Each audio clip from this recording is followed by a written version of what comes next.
పిల్లలిచ్చే సాక్ష్యాలు విలువైనవేనంటోంది సుప్రీంకోర్టు. తాజాగా భారత సాక్ష్యాధార చట్టంలోని సెక్షన్ 118 ప్రకారం బాలల సాక్ష్యాన్ని కూడా పరిగణలోకి తీసుకోవచ్చని తేల్చి చెప్పింది. అయితే సాక్ష్యం చెప్పే చిన్నారికి ప్రశ్నలు అర్థం చేసుకుని వాటికి హేతుబద్ధమైన సమాధానం ఇచ్చే సామర్థ్యం ఉందో లేదో పరిశీలించమని సూచించింది.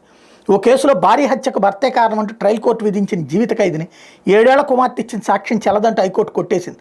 దీని మీద విచారణ నిర్వహించిన justice JB Pardiwala, justice Manoj మిశ్రాల ధర్మాసనం చిన్నారి సాక్ష్యం చెల్లుతుందండి. ట్రయల్ కోర్టు భర్తకు విధించిన సెక్షన్ ఖరారు చేసింది. 4 వారాల్లోపు లొంగిపోమని ఆదేశించింది. ఈ సందర్భంగా బాలల సాక్ష్యం విషయంలో కీలక వ్యాఖ్యలు చేసింది. సాక్ష్యాధార చట్టంలో సాక్ష్యం చెప్పడానికి నిర్ణీత వయసును పేర్కొనలేదు కాబట్టి బాలల సాక్ష్యాన్ని కూడా పరిశీలించకుండా తిరస్కరించకూడదు.